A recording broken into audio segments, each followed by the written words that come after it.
Hello and welcome to the Deercast podcast with Tom and Harry.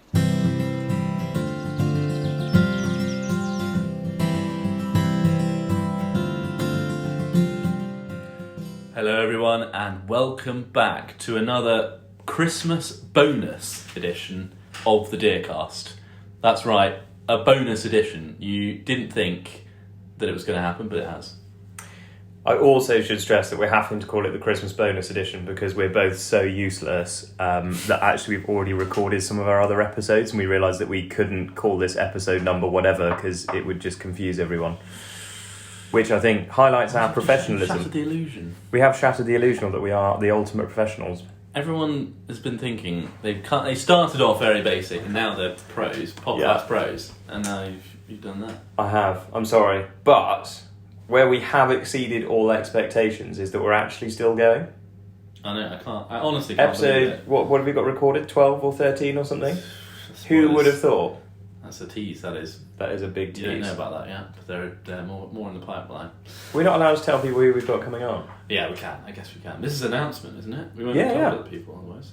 Yeah, so we have got. So you won't have heard these, but you will know they're coming on because we've asked for questions. We've got Ben Heath is recorded, Katie Hargreaves is recorded, and Jason Doyle, better get that right. Has very kindly recently agreed to come on in January as well. Not now you're talking about Justin. I've just completely ruined it. Great. It's nice knowing you, Jason. And that's how the podcast died. Yeah. Oh, God. So, yeah, we've got some quite exciting things coming up for you all, I think. Casey and Ben, really, really good episodes, I think. Yeah. Like, absolutely amazing. Both of them were just fantastic. Not that, the last 10 haven't been awesome. No. They were really, really amazing. When I think you just said that the visit with Ben was probably your highlight of the year. Yeah. That is my highlight of the year. We so to give you some context, you probably already realise this. The majority of the podcast we record over the internet because of geography, obviously. But luckily, Ben is based on the Ramsbury estate in Wiltshire. Is it Wiltshire or Gloucestershire? Somewhere around there. Yeah, so not a million miles from where me and Tom are. So we were very fortunate enough to go and visit him at Deerbox HQ. And he gave us a little tour around, the unit and talked us through all the process. Unbelievable, an amazing setup. And we did a really good podcast. And he gave us some venison bacon. Yeah, which was amazing. It was really good. I can't tell you how much I actually think about that venison bacon quite a lot. Well, you've got no excuse because you can order it online from him. I know. I think I'm going to have to give myself a Christmas treat. Yeah, that was really cool. And not to detract from any of our podcast guests, but when we were talking earlier about what have been our respective highlights of the year, I still think mine's the stalking show. I thought that was just maybe because I spent most of it drunk, so it was incredibly fun. But it was just really cool. Were you not drunk most of the time? Not on the first day. I drove us up though. Yeah, that might be why. So, and you had to drive us to the hotel. Yeah, I did have to do a lot more driving. Yeah, you were pissed actually quite a lot of the time. Yeah, which I had a lot of fun. Yeah. Mainly because I was drunk, but also because it was just it was a really good vibe. It was really cool to see everyone. It was really cool to play with some kit, and it was nice to meet a few new people as well. It was great, and it had all the excitement of this has never happened before, which I think was really cool. And it was, I think, a roaring success. Well, clearly doing it again. Yeah. Anyone who didn't come last year, you've got to come this year. It's going to be bigger and better. And you never know, if Harry agrees to drive again, then I'll probably be drunk again. It's your turn to drive this year, Tom. Damn it. Worth a try. In that case, turn up at a stand. Harry will be drunk. You've now got to live up to it. That's true, actually. Yeah. I don't think that takes much living up to. Though it's quite easily done. Yeah. There's a lot of that. That was great. Actually, when is it again? April something. Yeah. I remember it was still quite cold, isn't it? Yeah. And it's in Staffordshire again, isn't it? Probably Staffordshire. It's same place as last time. Yeah. Let's have a look. I'm just googling it. The Stalking Show. Live on air, everyone. This is really exciting for you. 15th to the 16th of April 2023, Staffordshire County Showground, Western Road, ST180BD. Well remembered. See you there. Absolutely. Yeah. That was your favourite? That was definitely my favourite. Not that our podcast guests weren't amazing, and I don't think we're allowed to choose between our podcast guests who was our favourites. I think they're all our favourites. They're all our favourites. You can't pick between them. And what I would really like to do, which I haven't actually told you about yet, is that once we've got enough podcast guests under our belt, I would like to do a Deercast party somewhere. Oh my god! Or invite all of our podcast guests. Yeah. As a thank you. Yeah. I don't know how we're going to fund this, by the way. And then also open it up to some listeners. Yeah, I was going to say, what about poor listeners? Well, yeah, obviously they're invited as well. The listeners have to pay their way, but the guests, I think, as a thank you, I don't know, maybe we buy them a few pints or something. Okay. Or for that. Wine if they're not drinking pints. I think that's great. Lovely idea. Big marquee somewhere. Obviously serving venison. Yeah, we'd have to, wouldn't we? Maybe do a little, what could we do? A little sort of simulated stalk? Do you do that? I don't think you need to. I think just turn up, get drunk. Just get drunk? Yeah. Okay. I mean, I say that. There might be people like Peter Gibbon who will feel a bit miffed about travelling all the way down from Scotland just for one night out. He might want to come for a simulated stalk. I think he wouldn't mind. Peter drives a long way. Yeah, he did come all the way down to us to come stalking. I mean, he was here anyway, but yeah, he drove. Didn't he? I think he drove from Sussex. From Sussex to basically the Oxfordshire-Buckinghamshire border, which is about 2 and a bit hours. Which, according to him, is just round the corner. Yeah, well, everything is round the corner in Scotland. I realised that when I went there the other day, because we were in Pitlochry, and a friend of mine was like, "Oh, we need to get some shooting sticks," as in like walking sticks. He's like, "Oh no, I know a guy who's just round the corner from here." And so I got in the car and I'm like, "Oh, cool." An hour and 15 minutes later, I was like, "Where is this bloke? Where are we going?" And they're like, "He's literally just being abducted." Yeah, I was like, we're driving home." And then, I mean, admittedly, another like 5-10 minutes from there, we got to him, but it was like an hour and 20 minutes, and to me, that's not around the corner. No, that's very much not. Yeah. That's a different. I'm used to 2 counties over for us. I'm going to say I'm used to the home counties where around the corner is 10-15 minutes. Yeah, I quite agree. Yeah, but I'm quite surprised. You said your favourite thing of the year was the stalking show. I mean, obviously it was great, but you've also been up to Scotland hind stalking for the first time. Yeah. Can you honestly say that wasn't better? On a par. Really? Yeah. I can't. You did love it. Yeah, I can't. If there was the option of going to the stalking show or actually going proper hill stalking, I would go hill stalking every day. I still enjoyed the stalking show a lot. Yeah. See, tell you what, see how you feel this year after you've been drunk the whole time. Yeah, there you go. It was the booze. Yeah. Absolutely love it. So that's probably giving you hopefully a bit of a hint and stuff as to what's coming up on the podcast. Over the next 12 months. But we should probably say thank you to all of you for your kind words of support and everything. We've actually not had any negative feedback, which is amazing. No. We must be doing everything right. Yeah. Everything. Yeah. So we've literally had not even any constructive criticism. No. But in all seriousness, it's nice both for us but also our guests in terms of when guests come on and people have actually bothered writing in with questions. That's quite nice. Yeah, everyone who writes in with questions, big thank you. You'll get those people will get free invites to the Deercast party. Yeah, and a couple of free drinks. Yeah. To that. Yeah, I think so. Yeah, buy everyone a free pint. Apart from it's not per question. So Ian Richardson, 3 questions every time without fail. Yeah. Hats off to that man. But he really thinks about them as well. Yeah, They're he always does. really good questions. Yeah, he puts a lot of work into that, and I really appreciate that. So maybe he does get 3 pints then. I think so. Yeah. Are we going to name him Listener of the Year? Oh, we could start. We could have a Listener of the Year. Yeah, I think he's got to be a Listener of the Year. Okay, there you go, Ian. Well done. Congratulations. We'll send you something. Yeah. Something special. Send us your address.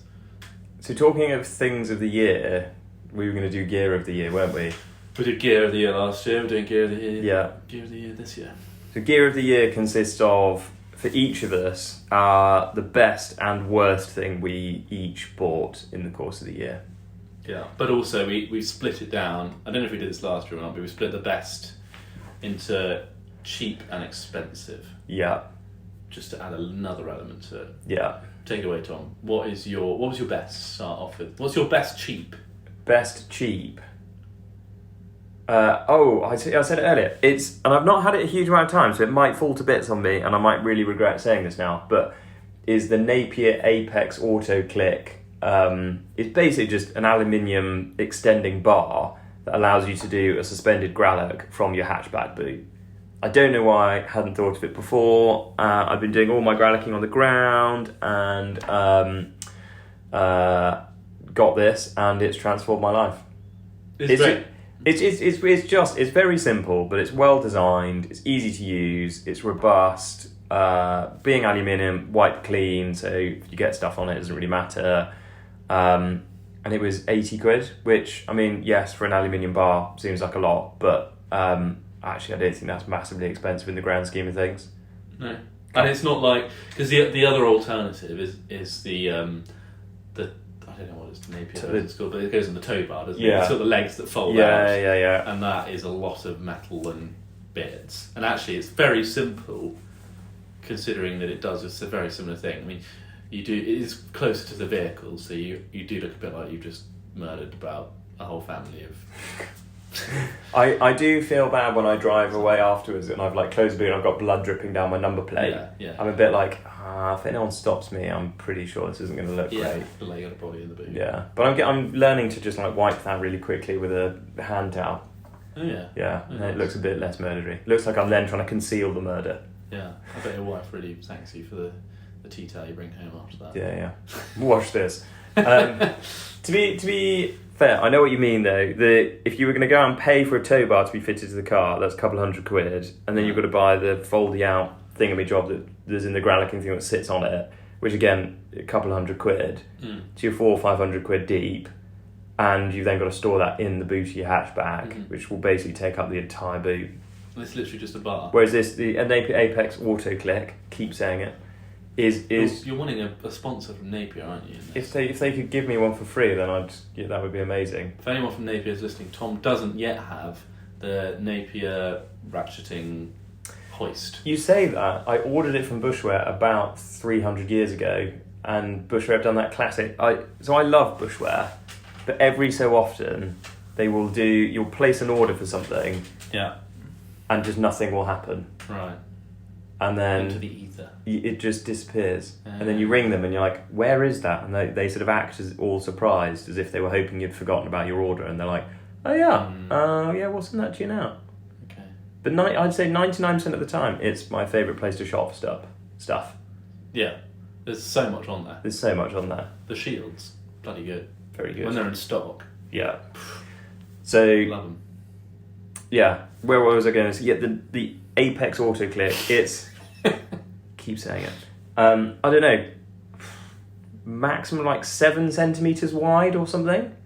Yeah. I mean, and maybe 5 foot tall. Yeah. But you can collapse it down to, I don't know, 3 foot. Can you? Yeah. You collapse it as well. Yeah. So it literally like folds into it. It's a telescope. Yeah. It's telescopic. I didn't know that. Yeah. It's an added feature. So genuinely, you shove it in the boot, takes up no space at all. It's great. It's a good idea. And added bonus, if you ever get attacked whilst out doing something, it just comes out as a weapon. That's true. You could do some damage with that. It's got a hook on the end. Yeah. Hook something with it. So there you go. That's my inexpensive Best Buy. Okay. What's your expensive Best Buy? So this is a bit excessive because it is a very expensive buy. Yeah. But it's something I'd wanted for a long time, and it's something that has given me much, much joy.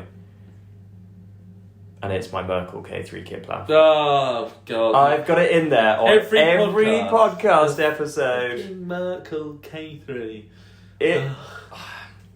Al Gabriel, you won't appreciate this because you slated it. And I'm not saying you're my least favourite podcast guest, but you slated my kit plough. Quite rightly, I would say. Harry. I think you've now all learned how and why the Deercast ended. That is probably is my favourite buy. That has been an absolute dream to stalk with. Is it your favourite buy of all time? Yeah. Is it? Yeah.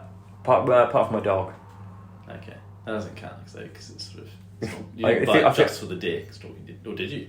What, the dog? Yeah. Depends who's asking. Oh, okay. But no, not really. No. Yeah. So the K3 has been amazing. So you're so expensive, right? Yeah. Let's talk figures. Yeah. Yes. Oh dear. Rough figures. Bearing in mind we haven't looked up the numbers and they're always changing, so they've probably gone up. It started with a 3. Did it? Yeah.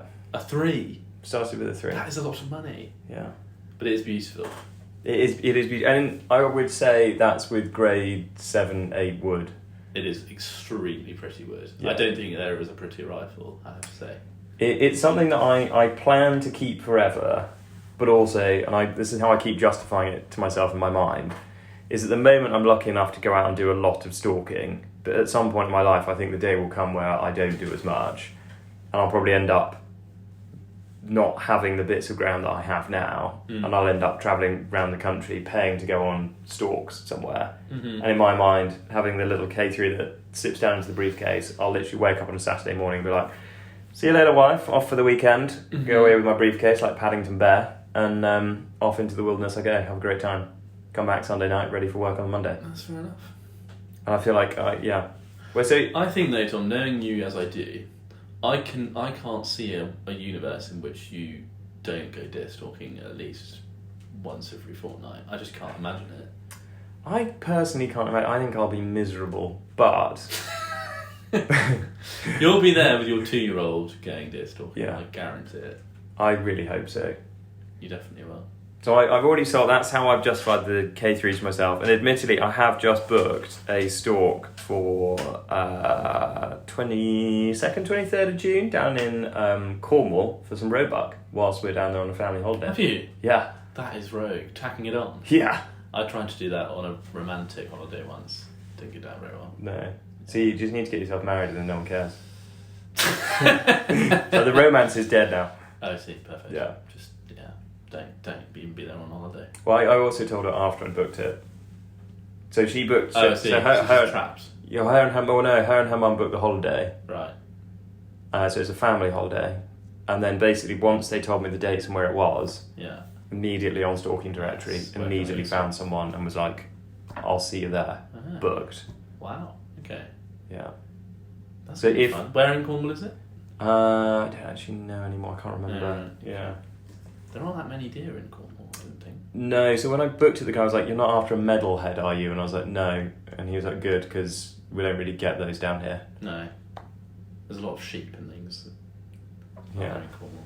I'm also not. I say I've booked it. I don't know, and this might be very unfair. I don't get a huge amount of confidence from the guy that has agreed to take me out. Oh. Didn't it? But as in very laid back. I mean, admittedly, I am booking this 8 months in advance, so he might be like, 8 months in advance. When is this holiday? So it's 7 months in advance. June. That is very far in advance. To be fair, I feel like you have to remind him. Well, I wanted a reason to use the K3. Gosh, well there you go. I mean, I've used it loads before then, but anyway. Sorry, massive digression. But No. I'm glad we managed to spend so much time talking about the K3. Yeah, I feel like we've spent probably cumulatively about an hour talking about your Merkel, Damn right. and in the last 5 episodes. To be fair, why haven't Merkel contacted me with some sort of sponsorship deal by now?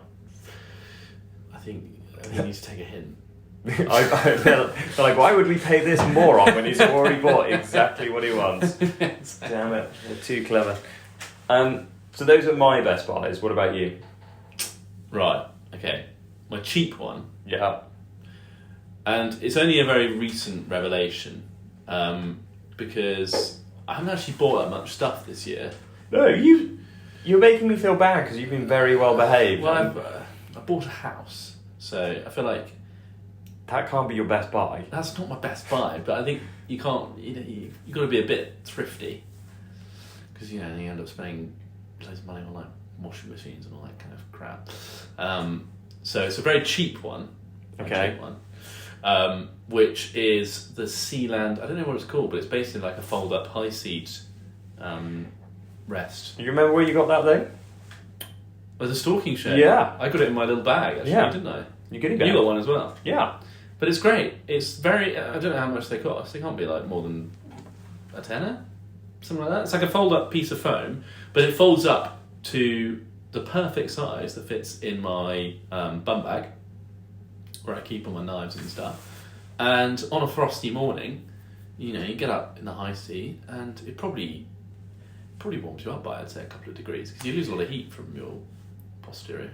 So it's called the Sealand Seat Pad, and it is the grand total of £7.99 on Uttings. £7.99. Recommended retail price £8.99. So Uttings are doing you a good deal. There's a deal. Go out and buy one. You won't regret it. I might see if we can get some to give away. Maybe we should see if we can get one for Ian Richardson, our podcast listener of the year. You're welcome. High seat pad. Also got me out of buying you 3 pints. Definitely more than £3. First £7. Yeah, exactly. But no, it's brilliant. Okay. Revolutionary. So that's your cheap one. That's my cheap one. My expensive one, which granted was expensive. It wasn't £3 though. That's Stop saying it because you're making me feel bad. It was a thermal. Yes. Which, I mean, I'm not going to bore you to death with it because everyone says this, but it is a bit of a game changer, especially in the woodland. Yeah. And Tom and I both got one at a similar time, and for 3-4 months ago, something like that. And yeah, just sort of very, very impressed. Very handy. So got a Pulsar Helion 2, and no. Axion. Sorry, Axion 2, that's right, I get them all mixed up. Axion 2, I can't remember what the model number was. XQ... 35? 35, that's it. XQ35. Yeah. It's like the middle of the range one. Yeah. But I think they're about £1,500. Yeah. And I'm so impressed with it. The build quality on it is fantastic. Like, actually, what you can see through it is really impressive. Like, even through the fog, I was out on Saturday morning, actually, and I went out stalking in a really dense piece of woodland, and the fog was literally 20 metres, 30 metres visibility, and I was out with the thermal, and I could probably see 100 metres. So I was looking at deer that I could see through the thermal, get the scope up, absolutely nothing, just missed. It was amazing. See, I'm puzzled as to why people buy... I know there are more expensive thermals out there. I'm slightly puzzled as to why you would bother. Because I've got exactly the same one as you. Yeah. And having been out with it, I use it just to like scan something and be like, is there a heat signature? If there is, you can normally roughly tell by the shape or the way something's moving if it's a deer or not. Mm-hmm. And you're like, okay, if it is a deer, up come the binos, and then you get a proper view at it. Yeah. Whereas I can't, and maybe that's because I just haven't used a more expensive one, but I can't imagine that a more expensive one you're going to see that same heat signature and be like, oh, that's a fallow pricket. Yeah. Or that's a fallow pricket and that's one I want to cull. As in, you might be able to tell it's a fallow pricket, but you're probably still going to get up on the binoculars and have a look and be like, yeah, that's one to kill or not. Yes, I completely agree, because I think they are... I would advocate them as an identification device for animals. You know, not even necessarily deer. Sometimes, you know, you think of the muntjac as a badger or something, so, you know, you've got to be a bit careful. You can't get rid of your binoculars. But what I would say is that thermal binoculars are amazing. I want some, if they weren't so expensive. And thermal rifle scopes, I totally understand now. Unbelievable. I would, you know, if I was doing any sort of night culling or anything like that, just ridiculous. You know, you could really do some damage with that. Yes, you could definitely get some numbers with one of those. I've also been really impressed with thermal, a use I hadn't really considered it for, finding downed quarry. Yes. As in, like, you shoot something, dashes off into thick cover, and you're like, oh, no. Yeah. No, I had one on Saturday night. I had 2, actually. I shot the first fallow. That was dead as a doornail. Second one, I shot straight through, chest shot behind the shoulders, just at the front of the lungs, but it didn't react at all. Nothing. No reaction. Just didn't jump. None of the 3 of them. And the shot felt really good, so I was like, that's really weird. And I get the thermal up, I can see from the high sea that it's just literally lying in a bush, like 10 yards away. Yeah. But it'd like run off into the woods. It's not like I wouldn't have found it if I hadn't had the thermal, but it's just... Put your mind at ease much quicker. Well, exactly, and I was kind of thinking, if I hadn't had it, I couldn't just put it up and be like, oh, it's fine. If another deer had come out, then I could have shot that, because I'd have already known. Yeah, that's really true. Otherwise I'd have jumped down. I didn't have to jump Yeah. down. And nothing came out, but I stuck with the high sea for another 20 minutes just to see if something would come out. And the other thing I think is really... I hasten to say this because I don't want to advocate for people to take risky shots, but I feel like it extends the time, the hours at which I will take shots at, because before I wouldn't take shots that far into last light at all because of the risk of not being able to find it. But I think with the thermal, it just gives you that extra. I probably would shoot something maybe 10 minutes later than I would normally with the thermal, just because it does make the ID really easy. But yeah, I agree though. I didn't really see the point in the really really high quality ones. But again, I haven't used a really high quality one in the field, so I can't really say. They might be revolutionary. Yeah. Again, but yeah, that was pretty awesome. And like I said, I was really impressed with how well built it is.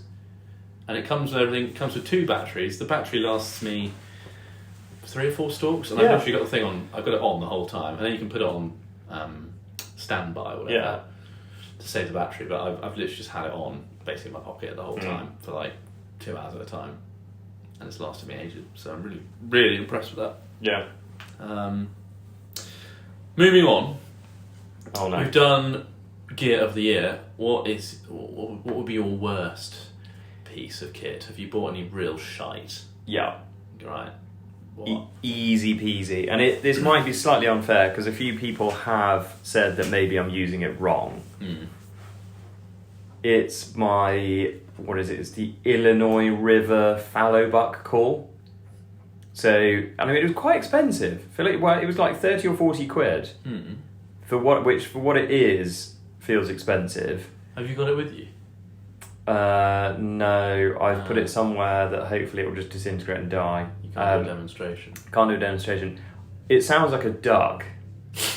It genuinely does. And I've used it. I used it once actually with a fallow buck sat there with you. I remember that buck had absolutely zero interest in it whatsoever. And I've used it a couple of times since when they've been fallow around, and nothing has been even remotely curious as to what the noise is. So you tried it in the rut? Yeah. On a fallow buck you could see? Yeah.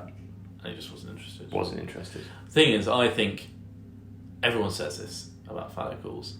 I mean, there's a reason no one calls fallow in the same way that we do roe. They're not. No. Maybe that's just so clever they know.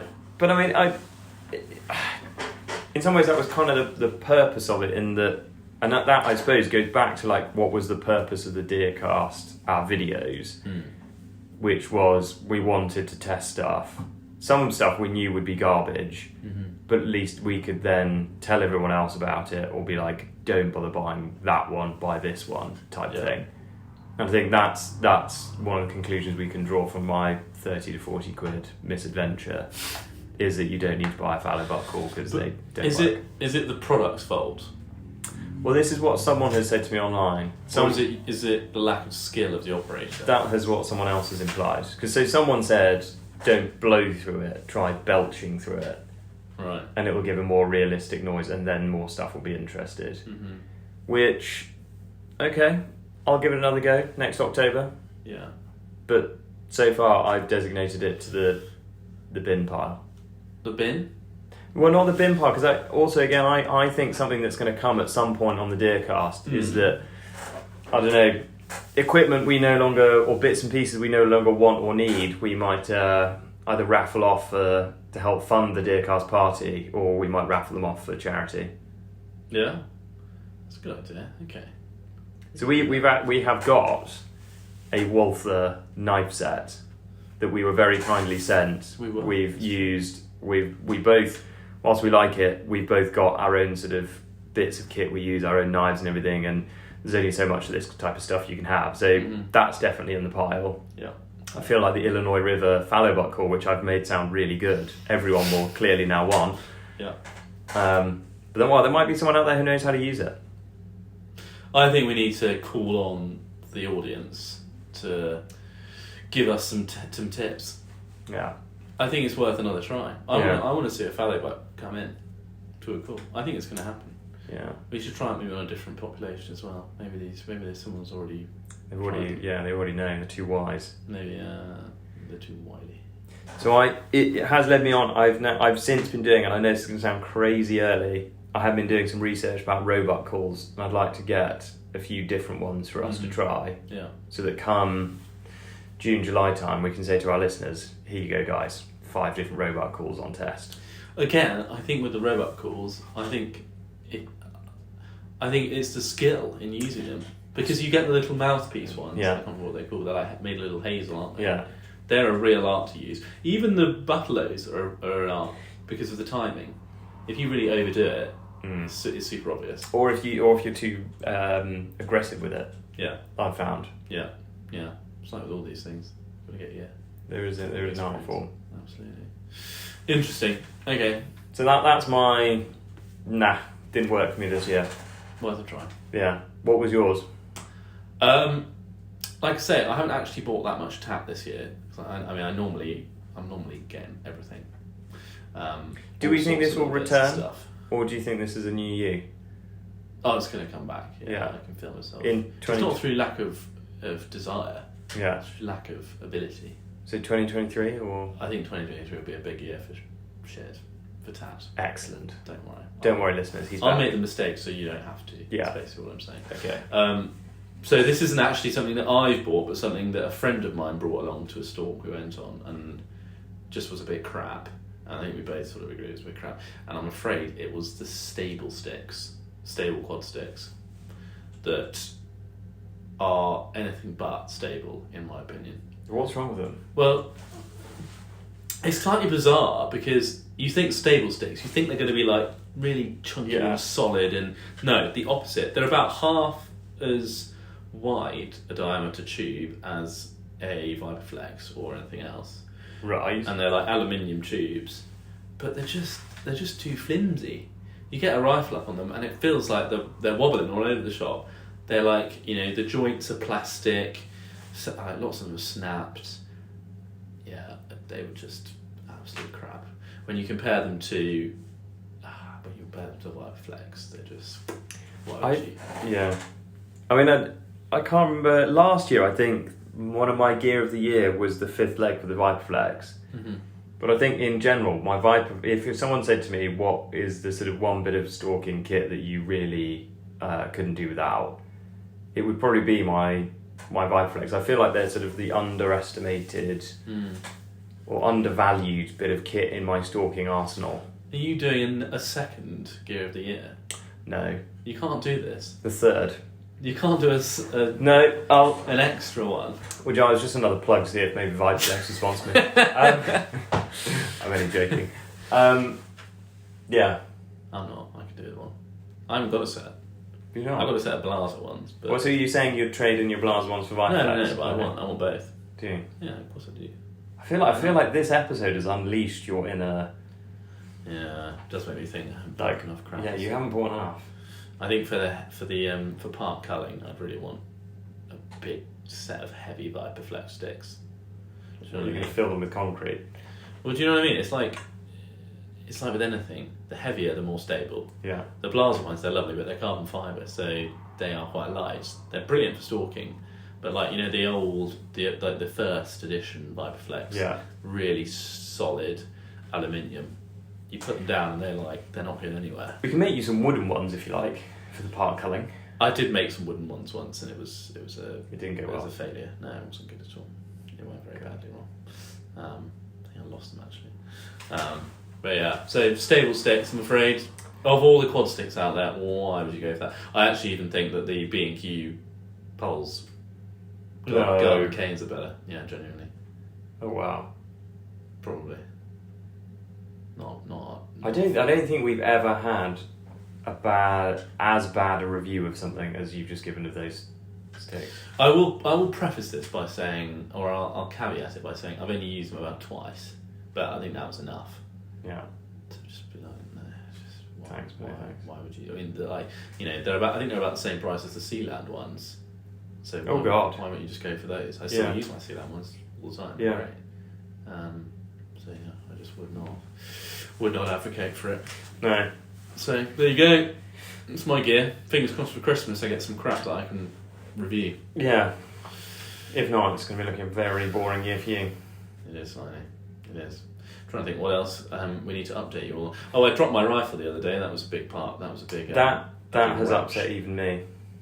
It's like the biggest event of my whole year, but it's really like tarnished the whole year. And I was so annoyed. It was going so well. Yeah.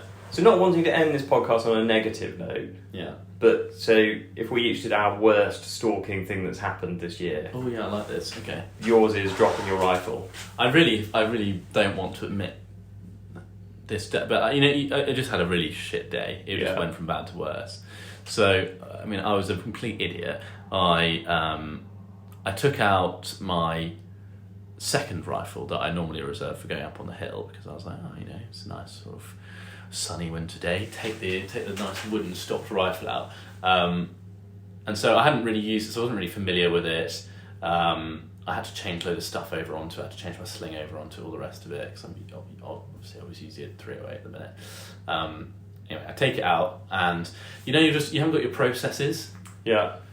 If you go and do something a lot with the same piece of kit, you learn how it is and you learn how it behaves, and you have a process for doing things, and you kind of get used to that. So anyway, I was a bit sort of off my game, if you like, in that sense. And I put it on a bipod and I put it on the bonnet of the car to go and get the bolt and all the rest of it. And I put it on the bonnet of the car and I go to open the boot, get my stuff out of the boot, and then I slam the boot like I normally do because it's a crappy old car and it needs a good old slam. And the rifle just like tumbles onto the floor. This is making me hurt inside listening to it again. Genuinely, to think about it actually makes me really upset. Have you looked at the gun since, or have you done that thing where you put it in the gun cabinet and you're like, if I just ignore this problem for a while, it will go away? Yeah, I don't want to look at it. It landed. So it landed on. It hit the butt of the stock. Oh no! But that's not that bad, I think, and that can be buffed out. The bit that really irks me is it hit the eyepiece of the scope, which was just really a real shame. Which it has dented it. It hasn't broken anything. Okay. And then it hit the end of the moderator, which is fine. Yeah, it's chuck that away. But I was really pleased. Check to 0 and it. I haven't even taken it back out yet. I can't bring myself to. But the even worse part was, which is just ridiculous and laughable. I'm ashamed to admit, is that I then took it out to be like, I'll go and check it's not completely shagged and check the 0 and all the rest of it. Went to load it up. Went to load around. Did chamber and I was like, oh no, what have I broken? I was like, oh god, it's like the bolt. Has it hit the bolt or something? And I was like, no, I had the bolt, so it can't have been the bolt. I was like, oh, is it like that? Has it moved something? So I pulled the round out, 243 round, and it was a 25-06 rifle. So that would be it. That might be why. Yeah, I was lucky that it was that it didn't chamber. Yeah, obviously, it wouldn't chamber because it's a completely different shaped case, but. Just, oh wow! I know. So went from bad to worse. Just a really, really bad day. Slightly grieving still. Anyway, Tom, make me feel better. So I didn't break anything apart from my pride.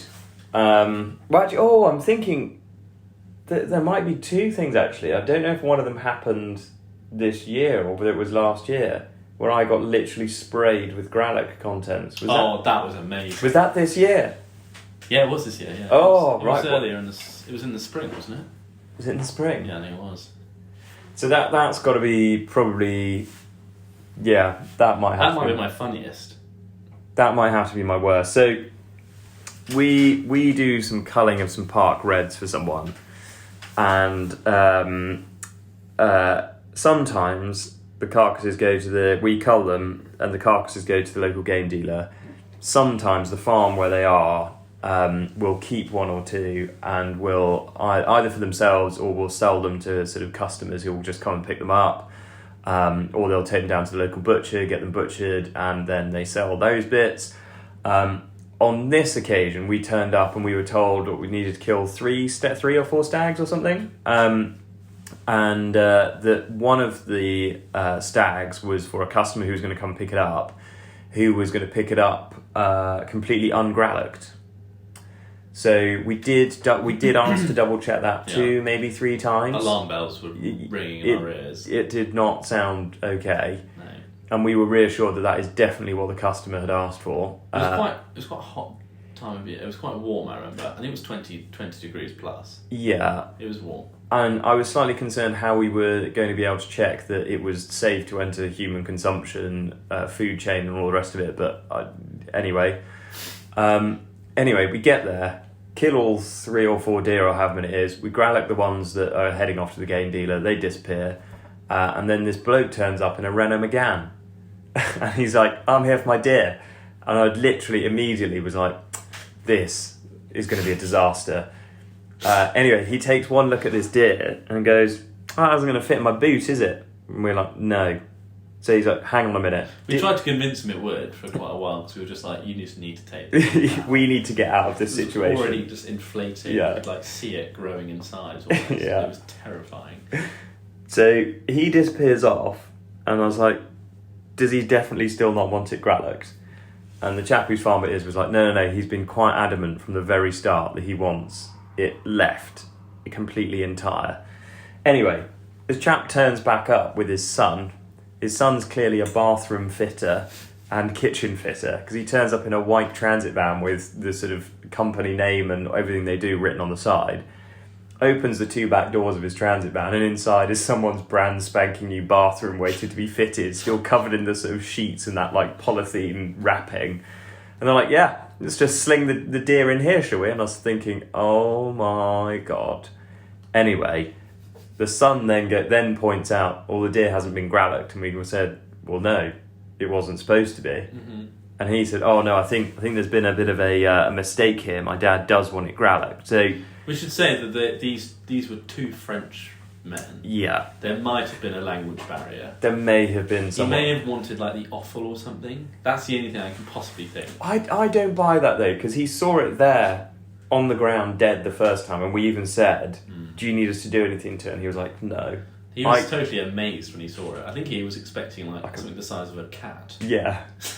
When he turned up with his Megane and a few carrier bags, a red stag. But the worst thing is that guy had been to the farm whilst the deer were all alive, running round. I didn't know that. Yeah. That's how he had asked the farm for one. He was like, "Can I have one?" And so they said, "Yeah, sure." Wow. So I mean, well, there's no excuse then. Needs to go to Specsavers. Yeah, I'm not defending him then. So anyway, we've got this dead deer that we're now like, right, we need to now grallock. So up it goes. Suspended grallock. We did protest, I have to say. Yeah. We're like, we really can't do it at this point. Like, this is just going to end. This is going to end so badly. I always do find as well with these park reds, they're not like wild deer, because they just feed 24/7 because they've got nothing else to do. They're so fast. They're so fat, but their stomachs are always so full. Yeah. Anyway, this thing goes up. Harry dutifully passes me the knife and is like, good luck, son. I think it was the one you shot, so I think we agreed. Oh, is that what the logic went through? I did do my one. Did you? Yeah. Okay. So, anyway, put the knife in. Like, okay, this isn't going too badly. Mm-hmm. And then, as, you know, when you've sort of done, you've taken the penis off, or flipped it back, and you're just starting to cut down through the sort of abdomen. Oh, I'll never forget it. Heading down towards the rib cage. I was like it was yesterday. And I had one hand inside the cavity, and I could feel the pressure of all the green, like, pressing against the skin. Yeah. I can only assume it's like what a woman feels when they're giving birth. It was like that stomach wanted out. Yeah. It wanted to come out. Yeah. And I'm being so careful to run the knife like so gingerly down the skin, but obviously there was, I promise you, it was only a nick, and that was it. It was like when the Titanic hit the iceberg. The whole thing projectile vomited directly onto my face. I would say it exploded. Yeah. It was really impressive. It reminded me of a video that I watched when I was about 12 years old. Hang on. This is pornographic. No, thankfully not. It's like a Victorian film of a whale that's like been washed up on a beach, and there's like the whalers are there, and they're like getting ready to like take all the ambergris out of it or whatever, and a bloke like walks up on top of it and like gets an axe and just like swings it at the belly, and the whole thing just like explodes everywhere. That's what it reminded me of. I've got to see this video. Yeah, it's great. You should look it up. There's quite a few of these actually, because the whales, they get washed up and then they blow basically, and then they just.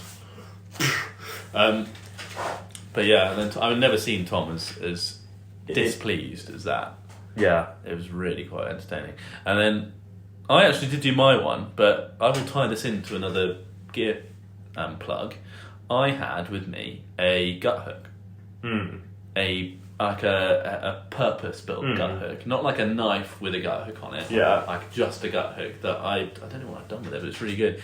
And I've never ever sliced a stomach open with it, and that I think saved me. Yeah, and also I was extremely careful.